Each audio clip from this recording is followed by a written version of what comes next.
ഇന്നത്തെ വീഡിയോയിൽ ഞാൻ കാണിക്കുന്നത് മലബാർ ഏരിയയിലൊക്കെ നെയ്ച്ചോറിൻ്റെ കൂടെ സെർവ് ചെയ്യുന്ന വെണ്ടയ്ക്ക മുളകിട്ടതിൻ്റെ റെസിപ്പിയാണ്.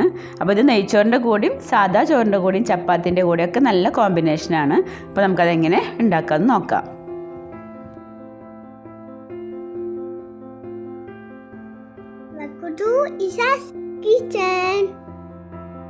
അപ്പോൾ കറിക്ക് വേണ്ടി ഞാനിവിടെ 1/4 കിലോ വെണ്ടയ്ക്ക എടുത്തിട്ടുണ്ട്. പിന്നെ ഒരു സവാള ചെറുതായി കട്ട് ചെയ്തെടുത്തിട്ടുണ്ട്.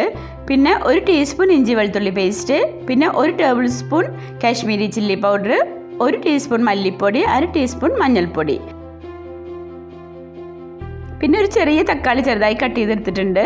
പിന്നെ പുളി, ഒരു ചെറിയ നെല്ലിക്ക വലുപ്പത്തിലുള്ള പുളി ഞാനൊന്ന് സോഫ്റ്റ് ആവാൻ വേണ്ടി വെള്ളം ഒഴിച്ച് വെച്ചേക്കാണ്. അപ്പോൾ ഇനി നമുക്ക് ആദ്യം വെണ്ടയ്ക്ക ഒന്ന് കട്ട് ചെയ്തെടുക്കാം. അധികം മൂപ്പില്ലാത്ത വെണ്ടയ്ക്ക ഉണ്ട് ഇതിന് ടേസ്റ്റ് ഉണ്ടാവുക. അപ്പോൾ അങ്ങനത്തെ നോക്കി മേടിക്കുക, ശ്രദ്ധിക്കുക. അപ്പോൾ നമുക്ക് ഈ ഒരു വലുപ്പത്തിലാണ് നമുക്ക് കട്ട് ചെയ്തെടുക്കേണ്ടത്.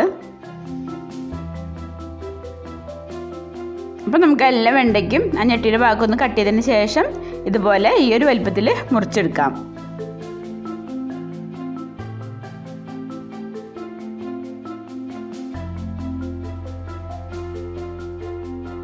അപ്പോൾ എൻ്റെ ചാനൽ ആദ്യമായി കാണുന്നവരാണെങ്കിൽ ഒന്ന് സബ്സ്ക്രൈബ് ചെയ്ത് സപ്പോർട്ട് ചെയ്യണേ.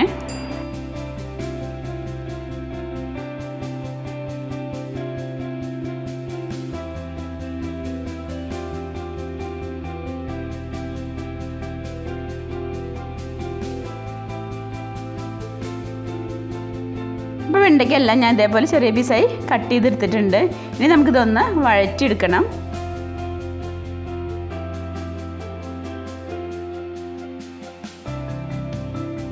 ഇപ്പോൾ കറി വയ്ക്കാൻ വേണ്ടി ഞാൻ ഒരു മൺചട്ടി അടുപ്പത്ത് വെച്ചിട്ടുണ്ട്. അതിലേക്ക് കുറച്ച് വെളിച്ചെണ്ണ ഒഴിച്ചു കൊടുക്കാം. വെളിച്ചെണ്ണയിൽ ഉണ്ടാക്കിയാലുണ്ട് ഈ കറിക്ക് കൂടുതൽ ടേസ്റ്റ് ഉണ്ടാവുക. അപ്പോൾ നമുക്കിനി അതിലേക്ക് വെണ്ടയ്ക്ക ഇട്ടൊന്ന് വഴറ്റിയെടുക്കാം. ആ വെണ്ടയ്ക്കേണ്ട ആ ഒരു വഴുവഴുപ്പ് മാറാൻ വേണ്ടി കുറച്ച് സമയം, ഒരു 5 മിനിറ്റ് ഒന്ന് വഴറ്റിയെടുത്താൽ മതി.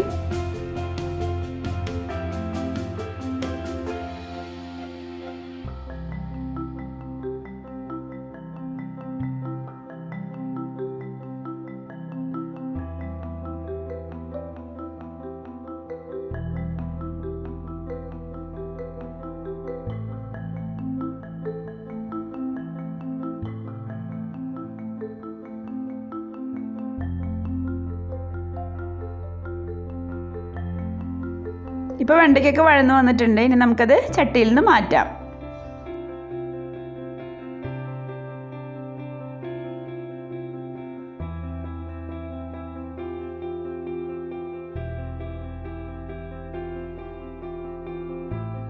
ഇനി ഞാൻ ആ ചട്ടിയിലേക്ക് തന്നെ 2 ടീസ്പൂണോളം വെളിച്ചെണ്ണ ഒഴിച്ചു കൊടുക്കുന്നുണ്ട്. ഇനി നമുക്കതിലേക്ക് നമ്മൾ കട്ട് ചെയ്ത് വെച്ചിട്ടുള്ള സവാളയും പച്ചമുളക് ഇട്ടൊന്ന് വഴറ്റിയെടുക്കാം.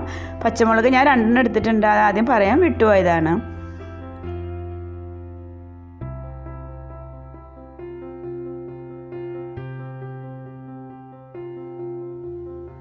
സവാളയും പച്ചമുളകൊക്കെ ചെറുതായി വഴന്നു വന്നിട്ടുണ്ട്.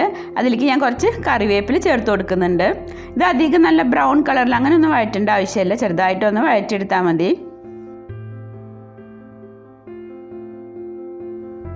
ഇനി ഇതിലേക്ക് നമ്മളെടുത്ത് വെച്ചിട്ടുള്ള ഇഞ്ചി വെളുത്തുള്ളി പേസ്റ്റ് ചേർത്ത് കൊടുക്കാം. അപ്പോൾ അതെല്ലാം ഒന്ന് വഴന്നു വന്നിട്ടുണ്ട്. ഇനി നമുക്കതിലേക്ക് തക്കാളി ചേർത്ത് കൊടുക്കാം.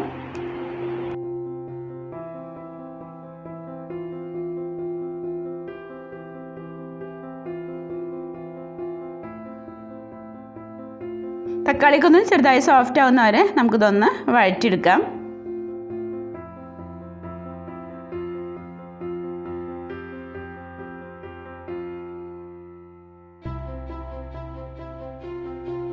നമുക്കിതിലേക്ക് ആവശ്യത്തിനുള്ള ഉപ്പിട്ട് കൊടുക്കാം.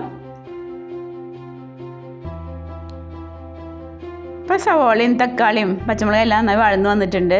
ഇതിലേക്ക് ഞാനിവിടെ നമ്മൾ വെള്ളത്തിലിട്ട് വെച്ചിരുന്ന പുളി പിഴിഞ്ഞെടുത്തിട്ടുണ്ട്. അതിൽ ഞാൻ കുറച്ചും കൂടി വെള്ളം ഒഴിച്ച് അത് ചട്ടിയിലേക്ക് ഒഴിച്ചു കൊടുക്കുന്നുണ്ട്.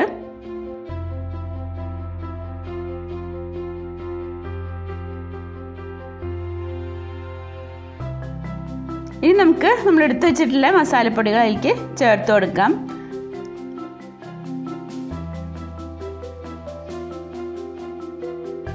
മസാലപ്പൊടികളിട്ട് നന്നായി ഒന്ന് മിക്സ് ചെയ്തതിന് ശേഷം പുളി ഒന്ന് നോക്കി വെക്കാം. കുറവ് തോന്നുന്നുണ്ടെങ്കിൽ നമ്മൾ പിഴിഞ്ഞെടുത്ത ആ പുളിയിൽ തന്നെ കുറച്ചും കൂടി വെള്ളം ഒഴിച്ച് പിഴിഞ്ഞ് നമുക്ക് അതിലേക്ക് ഒഴിച്ചു കൊടുക്കാം.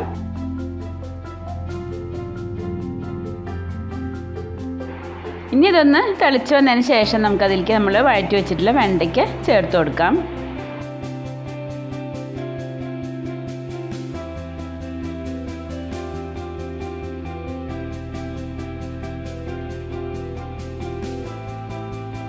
ഇപ്പോൾ തിളച്ച് വന്നിട്ടുണ്ട്. ഇനി നമുക്ക് ഇതിലേക്ക് നമ്മൾ വഴറ്റി വെച്ചിട്ടുള്ള വെണ്ടയ്ക്ക് ചേർത്തൊന്ന് ഇളക്കിയതിന് ശേഷം മൂടി വെച്ച് വേവിച്ചെടുക്കാം.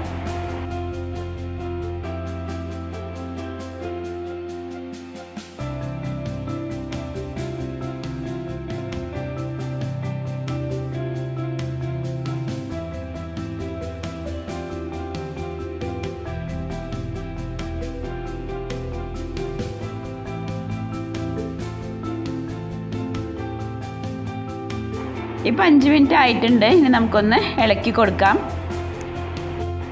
വെണ്ടയ്ക്ക് ചെറുതായിട്ട് ഒന്നും കൂടി വേവാനുണ്ട്. അപ്പോൾ നമുക്ക് മൂടി വെച്ച് ചെറിയ തീയിൽ ഒരു 5 മിനിറ്റ് കൂടി വെക്കാം.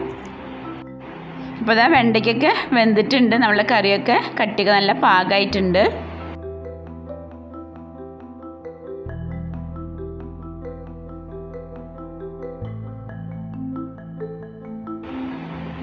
അപ്പോൾ നമുക്കിനി ഫ്ലെയിം ഓഫ് ചെയ്യാം.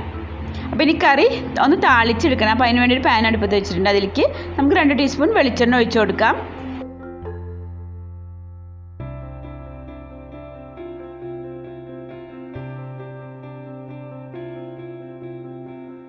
ഇപ്പോൾ എണ്ണ ചൂടായിട്ടുണ്ട്. അതിലേക്ക് ഞാൻ 1/4 ടീസ്പൂണിലും കുറച്ച് കുറവ് ഉലുവ ഇട്ട് കൊടുത്തിട്ടുണ്ട്. പിന്നെ കുറച്ച് കടുകും 2 ഉണക്കമുളകും ഇട്ട് കൊടുത്തിട്ടുണ്ട്. ഇനി നമുക്ക് കുറച്ച് കറിവേപ്പിലയും കൂടി ഇട്ട് കൊടുക്കാം.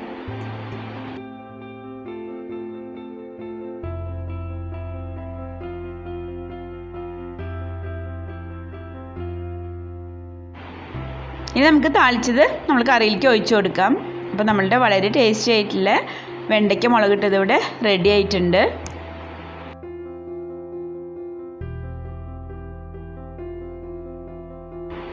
ഈ ഒരു രീതിയിൽ വെണ്ടയ്ക്ക കറി ഉണ്ടാക്കാത്തവർ തീർച്ചയായിട്ടും ഒന്ന് ട്രൈ ചെയ്ത് നോക്കണേ. നിങ്ങളുടെ അഭിപ്രായം കമൻറ്റ് ചെയ്യാൻ മറക്കരുത്.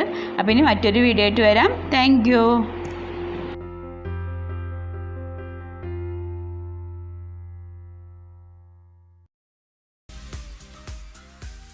റസിയാസ് കിച്ചൻ ചാനൽ നിങ്ങൾ ആദ്യമായിട്ട് കാണുകയാണെങ്കിൽ ഒന്ന് സബ്സ്ക്രൈബ് ചെയ്യണേ.